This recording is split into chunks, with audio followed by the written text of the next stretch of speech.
yang disebut dengan komite pembelajaran.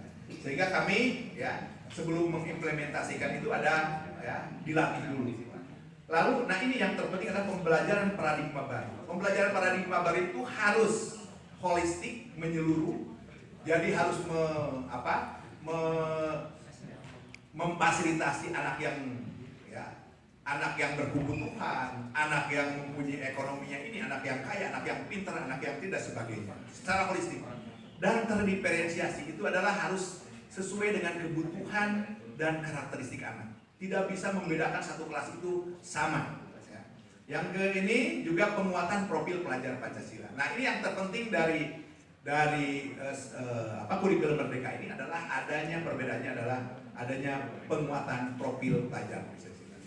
Profil pelajar Pancasila ini ada 6 elemen yang harus dikembangkan, ada dimensi. Yang pertama adalah bertakwa kepada Tuhan Yang Maha Esa dan berakhlak mulia. Yang kedua adalah berkebinekaan global. Kita juga harus anak-anak dikenalkan dengan dunia luarnya, ya, sehingga bisa berkebinekaan global. Yang ketiga bergotong royong. Yang memang gotong royong ini dulu sebagai menjadi ciri khas bangsa kita, sekarang menjadi luntur. Lalu berpikir kritis. Ya, anak-anak harus dilatih berpikir kritisnya. Yang selanjutnya adalah mandiri, ya, dan terakhir adalah kreatif. Jadi sama dengan apa tadi keterampilan atau kemampuan ABA 21 yang harus dicapai profil pelajar Pancasila ini. Lalu ya penguatan literasi, numerasi dan karakter. Sekarang itu adalah lebih pembelajaran dikuatkan adalah literasi, numerasi dan karakter. Karena sekarang sudah lagi tidak ada UN, ya. Sekarang itu yang dites itu oleh negara yang ini adalah assessment. Assessment lebih ke literasi, numerasi dan karakter, survei karakter. Jadi itulah yang nantinya menjadi akreditasi sekolah. Ya. Yang nanti akreditasi sekolah itu tidak dikunjungi lagi, divisitasi ke sekolah, tetapi dilihat dari yang disebutnya raport pendidikan. Mungkin Bapak dan Ibu sudah mengetahui bagaimana raport pendidikan di sekolah masing-masing. Nah, sekarang bagaimana pembelajaran tematik integratif kolaboratif ini? Nah, pembelajaran tematik, ya, tadi pembelajaran itu temanya diambil dari SDG, Sustainable Development Goals, sehingga anak-anak bisa memikirkan masa depannya. Secara integratif berkolaborasi. Nah, berkolaborasi di sini, ya, karena tadinya adalah yang terintegrasi itu, kalau itu adalah IPA dan IPS. Jadi tidak ada di kelas 10 itu adalah disebutnya PASE, tidak ada jurusan IPA dan jurusan IPS. Tetapi mata pelajaran biologi, kimia dan fisika tergabung disebutnya IPA, sama dengan SMP. Yang IPS ya, geografi, ekonomi dan sejarah, dan satu lagi adalah sosiologi tergabung dalam satu yang namanya IPS. Tadinya hanya 2 kelompok ini yang berkolaborasi. Ternyata sebenarnya karena pandemi, ya, keterbatasan waktu dan sebagainya, ternyata semua mata pelajaran ingin berkolaborasi. Sehingga akhirnya ada 5 kolaborasi. Tadi Bapak dan Ibu ada yang sudah berdiskusi dengan kolab Indomatik, bahasa Indonesia, ya, matematika dan TIK, ya, Indomatik, ya. Ada juga kolaborasi seni budaya, olahraga dengan bahasa Sunda, ya. Ada juga kolaborasi yang lain dan sebagainya. Nah jadi sehingga anak-anak itu hanya ya setiap minggunya tidak berbasis 15 mata pelajaran, tetapi hanya 5 kolaborasi. Jadi anak-anak hanya memikirkan 5 itu, ya. Nah, bagaimana sekarang ini tidak ada tadi KI dan KD. Yang ada adalah capaian pembelajaran. Capaian pembelajaran yaitu di kelompok IPA, kelompok IP itu seru pun hampir sama serunya, ya, sehingga bisa dikolabkan, ya. Nah, jadi ini berkolaborasi. Satu kolaborasi terdiri dari 3 mapel. Tiap kolaborasi itu mengusung satu tema. Temanya diambil dari irisan capaian pembelajaran. Ya. Jadi mengkaji dulu capaian pembelajaran, ya, menganalisis dulu. Lalu nanti temanya apa, mengusung satu tema, temanya ini, nanti irisannya dibuat satu tema. Temanya diambil dari SDGs. Nah, model pembelajarannya berbasis project. Jadi berbasis project dan berbasis masalah. Jadi hanya 2, intinya berbasis project dan berbasis masalah. Ya, sehingga yang dipecahkan oleh anak-anak adalah masalah-masalah dan juga menghasilkan suatu proyek. Nah, langkah-langkah pembelajarannya kita ada mata pelajaran mengembangkan ada yang 3 atau 4 LKPD. Dan LKPD ini yang terpenting. Ya, sehingga LKPD ini walaupun di rumah, walaupun sendiri dan sebagainya itu bisa menuntun siswa untuk menemukan sesuatu. LKPD ini lebih ke LKPD-nya adalah berbasis masalah dengan pendekatan STEM. Ya, anak-anak. Jadi anak-anak itu di LKPD ini adalah banyak tadi biologi itu diperlihatkan bagaimana pemanasan global. Sehingga nanti setelah itu anak-anak mencari atau melihat apakah di lingkungan sendiri ada masalah tidak. Ya. Nah, di sini jadi siswa ya diberikan tadi stimulus. Jadi Pak Dede itu tadi memberikan stimulus ya dulu ya tentang apa itu pemanasan global. Lalu selanjutnya setelah stimulus itu diberikan oleh guru sebagai pemantiknya, ada pertanyaan tentang pemantik. Lalu stimulus tentang masalah ada yang di. Jadi anak-anak dari stimulus itu adalah melihat, mencari ada nggak masalah di lingkungan sekitarnya. Di sini banyak anak-anak. Di sini tadi Pak Marsudi atau Pak Pengawas menyebutkan adanya siang itu bau sapi kalau hujan dan sebagainya. Anak-anak bahkan dari masalah itu anak-anak banyak melakukan penelitian. Ada yang membuat kompos, ada yang membuat briket, ada yang membuat pupuk, ada yang membuat parfum juga dari kotoran sapi. Ya, ada juga yang biogas, banyak dari kotoran sapi. Ya. Yang kedua, ya, kelompok siswa mengidentifikasi masalah yang ada di sekitar mereka. Masalahnya harus terkait nanti dengan ekonomi, lingkungan, dan sosial. Apakah nanti kotoran sapi itu berdampak kepada lingkungan, berdampak kepada sosial, berdampak kepada ekonomi. Lalu siswa harus mencari masalah itu apa faktor penyebabnya. Karena ini faktor penyebab ini ada yang atau akar masalahnya. Karena akar masalah atau faktor penyebabnya ini yang akan dibahas atau yang akan diselesaikan oleh siswa. Jadi anak-anak secara diskusi mencari faktor penyebab atau akar masalahnya. Lalu nanti siswa menentukan faktor penyebab apa yang akan diselesaikan. Misalnya anak-anak ada yang melihat ada tumpukan sampah dan sebagainya. Lalu kenapa tumpukan sampah itu terjadi? Yang pertama anak-anak akar masalahnya karena kebiasaan ya membuang sampah, karena tidak adanya tempat sampah, ya karena jauh dan sebagainya. Banyak sekali ya karena apa dan sebagainya. Lalu anak-anak berpikir ya apa yang akan diselesaikan, mencari kebiasaan. Dari kebiasaan itu anak-anak yang berpikir kumaha supaya membuat tempat sampah yang menarik. Akhirnya anak-anak ada yang membuat tempat sampah seperti robot. Kalau datang dia membuka sendiri, ya, memasukkan, tutup sendiri. Ya. Anak-anak ada yang berpikir sampai ke sana. Ini adalah akar masalah yang diselesaikan. Lalu langkah-langkah pembelajaran selanjutnya adalah LKPD 2. Siswa dibimbing merancang pemecahan masalah. Jadi setelah tahu akar masalahnya, lalu oleh guru dibimbing bagaimana ya merancang pemecahan masalahnya.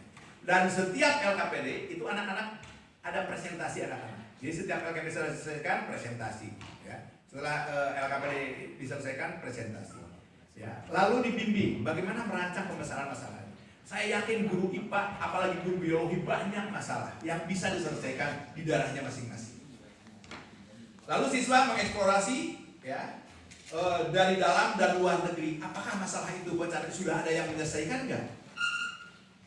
Cari ya. Dibagi anak-anaknya, ada ini ke negara mana, ini di negara kita, ini di lokal dan sebagainya, dicari apakah ada yang sudah. Nah setelah ada yang sudah, bagaimana memecahkan masalahnya. Nah jika sudah ada, anak-anak tidak langsung menjiplak itu menjadi penyelesaian masalah, tidak. Tapi ada kewajiban untuk merekayasa. Ada rekayasa, ada inovasi di sana yang harus dikembangkan. Jangan sampai sama dari yang sudah ada. Nah, inovasinya macam-macam. Ya, jadi kita sudah showcase 2 kali. Yang pertama itu tentang gaya hidup berkelanjutan. Yang kedua tentang kewirausahaan. Nanti yang ketiga adalah kearifan lokal. Ya nanti. Lalu siswa mengajukan solusi pemecahan masalahnya. Bisa solusinya ide gagasan, ya. Bisa juga solusinya adalah prototipe. Ya, seperti tadi adalah prototipe membuat tempat sampah, robot tempat sampah dan sebagainya. Atau ide gagasan itu adalah hanya ide saja yang nanti idenya itu adalah bisa dikembangkan oleh orang lain. Nah, tetapi ide gagasan ini tidak langsung selanjutnya ide gagasan atau prototipe itu diuji coba oleh anak-anak. Diuji coba beberapa kali, ya, sampai ditemukan ide dan gagasan yang paling baik. Nah, itulah yang menjadi produk kita. Nah, produk itu adalah nanti dipresentasikan, ya. Setelah dipresentasikan, dikomunikasikan lagi ke masyarakat, ya, melalui IG, melalui media sosial lain, YouTube dan sebagainya. Nah, itulah yang dikerjakan anak-anak. Nah, ini adalah kegiatan yang dilakukan oleh anak-anak dalam foto pembelajaran, ya. Ini adalah anak-anak sedang membuat tabula pot buat tanaman, ya. Ini adalah diskusi di anak-anak. Diskusinya tidak hanya di kelas, ya. Bisa di kelas, di luar seperti ini, ya. Ini adalah anak-anak sedang mendiskusikan sebuah karya dan sebagainya, ya. Ini adalah yang dilakukan oleh anak-anak. Lalu, nah ini adalah bagaimana guru membimbing, ya. Jadi guru di setiap ini membimbing bagaimana anak-anak kalau ada kesulitan, ada apa, tetapi guru tidak memberikan masalah itu, tidak memberikan solusinya. Anak-anak yang mencari solusinya. Jadi ini yang ini, nah ini adalah guru biologi, ya. Sedang apa ini? Ya, diskusi apa? Ya. Jadi diskusi bagaimana anak-anak memecahkan masalah. Nah, ini anak-anak lalu setiap LKPD dipresentasikan. Ini anak-anak sedang presentasi. Ada presentasi ini, ya, seperti ini. Tadi ada anak yang mempresentasikan sangat luar biasa di kelas ini. Dan itu harus dilatihkan karena komunikasi itu tanpa dilatihkan, ya, itu nanti anak-anak tidak berkembang. Jadi anak-anak ketika dikumpulkan anak-anak, saya tekankan. Kalau anak-anak ingin bagus fisikanya, bagus biologinya, bagus matematiknya, jangan di SMA Lembang, lebih baik keluar saja, ya. Karena di SMA Lembang anak-anak tidak mendapatkan biologi, ya, secara utuh, fisika secara utuh, matematik secara utuh, tapi di sini adalah yang dilatihkan adalah keterampilan. Tadi keterampilan abad 21. Itu di kelas 1 itu dikuatkan seperti itu. Nah, baru di kelas fase F, di kelas 11, baru kita memikirkan anak-anak harus ini kan karena ada pilihan mata pelajaran, baru ininya adalah fokusnya adalah mata pelajaran, ya. Jadi di kelas 1 itu adalah yang dikembangkan adalah keterampilan. Kalau keterampilannya sudah kuat, berkomunikasinya sudah bagus, kreativitasnya sudah, berpikiritasnya sudah mumpuni, ya. Nanti selanjutnya di kelas 11 dan kelas 12 itu tidak. Bahkan selanjutnya itu bisa menjadi keterampilan yang menjadi kemampuan dia. Itu yang dipikirkan. Nah, baru di kelas 11 nanti ada pemilihan mata pelajaran. Milih mata pelajaran biologi, nanti anak memperdalam biologinya. Milih mata pelajaran fisika, memperdalam fisikanya. Milih mata pelajaran matematik, memperdalam matematiknya. Jadi ada pilihan. Bahkan kita ada bahasa Korea, bahasa Jepang dan sebagainya. Ini adalah hasil topis anak-anak. Dia buat buat presentasi yang bagus, buat banner yang bagus dan sebagainya lalu dipresentasikan. Di sini anak-anak juga tidak hanya produk, tetapi juga ada anak-anak yang memang menginginkan tentang kehamilan dini, mensosialisasikan bagaimana kehamilan dini. Ya, nah ini anak-anak ada yang seperti bukan produk, tetapi ada banyak yang produk. Ini adalah di sini adalah pola hidup sehat, ya, merubah awal kebiasaan masyarakat. Ini juga bukan produk, tetapi dia berupa sosialisasi. Tetapi ini ada anak-anak yang membuat produk. Di sini banyak makanan dan sebagainya. Dia membuat makanan sehat anak-anak. Ya, bagaimana makanan ini diramu menjadi makanan sehat. Lalu ini ada anak juga yang sampah dibuat, ya. Di bawah ada contohnya. Dibuat menjadi robot seperti ini. Padahal ini hanya tutup botol seperti ini. Tetapi ya saya juga yang apresiasi buat dia. Ini bisa bergerak, jadi tidak hanya kaku. Jadi bisa elastis, ini bisa digerakkan itu dan sebagainya. Kepalanya bisa. Ini juga salah satu penemuan anak-anak dari tutup botol. Ya. Nah ini adalah tempat sampah yang saya sebutkan tadi. Kalau ini adalah ada kunjungan dari pengawas, ya, monitoring. Nah, sekolah penggerak. Jadi bisa anak-anak kebetulan sedang mempresentasikan itu. Jadi kalau tempat sampah ini kalau didekati, ya sampahnya dia akan membuka sendiri, dimasukkan menurut dia.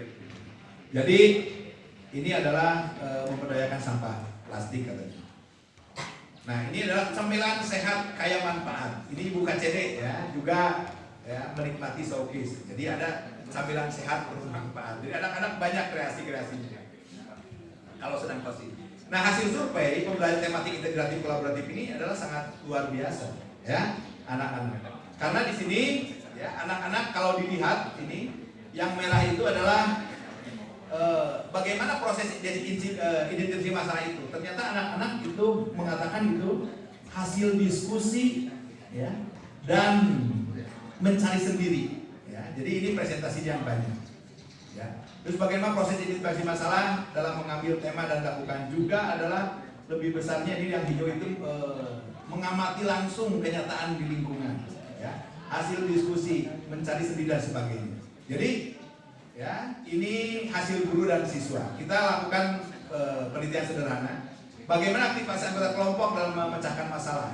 Ternyata hampir semua anggota kelompok terlibat dalam memecahkan masalah. Lalu yang merahnya lebih dari 3 orang terlibat dari memecahkan masalah. Jadi satu kelompoknya ada 6 orang, ada 6 orang.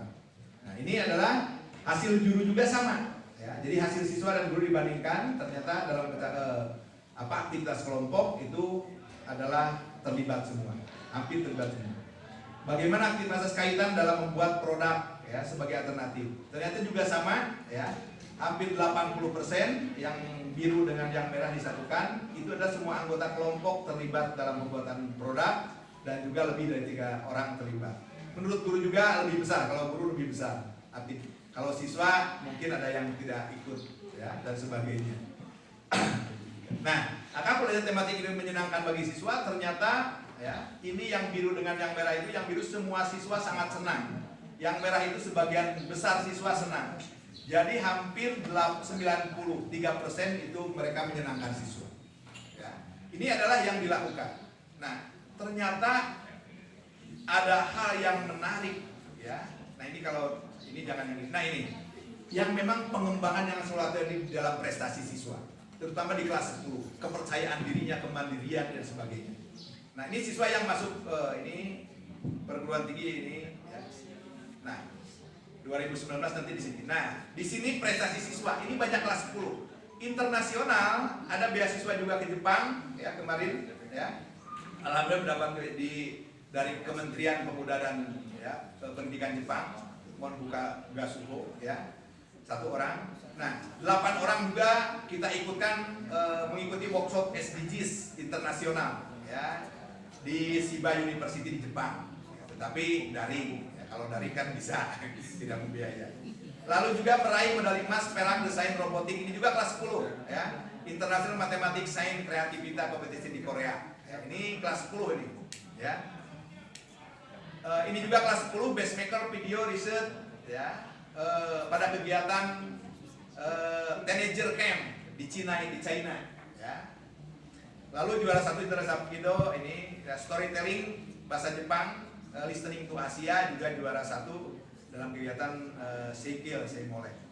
Ini nasionalnya alhamdulillah kita juga kalau ML2SN hampir setiap tahun kita juara nasional ya, hanya satu tahun 2019 saja tidak. Bahkan 2018 kita memborong 2 emas ya, 1 perunggu. Terakhir ya tahun 2021 kita juara 1 monolog ML2SN. Ya. Lalu medali perak perunggu ya. Nah ini banyak sekali nasional ya, finalis komunitas penelitian nasional, juara 2 nasional speak contest bahasa Jepang dan sebagainya ya. Lalu medali emas dan perak bidang bahasa Inggris Olimpiade Sains Ki Hajar Dewantoro ya, juara nasional kompetisi E-Star dengan 5 medali emas ya. Medali bahasa sekali. Ini banyak juga terlibat kelas 10.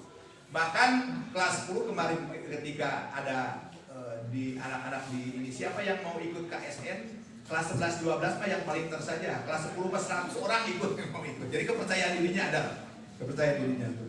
Walaupun nanti ada diseleksi lagi.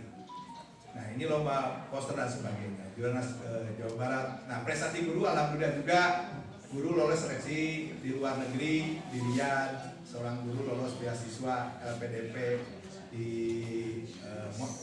Monash University Australia. Guru juga ada juara ASN berprestasi Jawa Barat. Ya, jadi ke gurunya juga ada dampak dari semua ini. Prestasi sekolah alhamdulillah, sekolah penggerak dan juga kemarin tahun 2001 menjadi sekolah adiwiyata nasional. Ya, itu adalah kita selalu memberi penghargaan seperti ini. Ya, dan itu Bapak dan Ibu yang bisa dijelaskan lebih banyak nanti diskusi saja.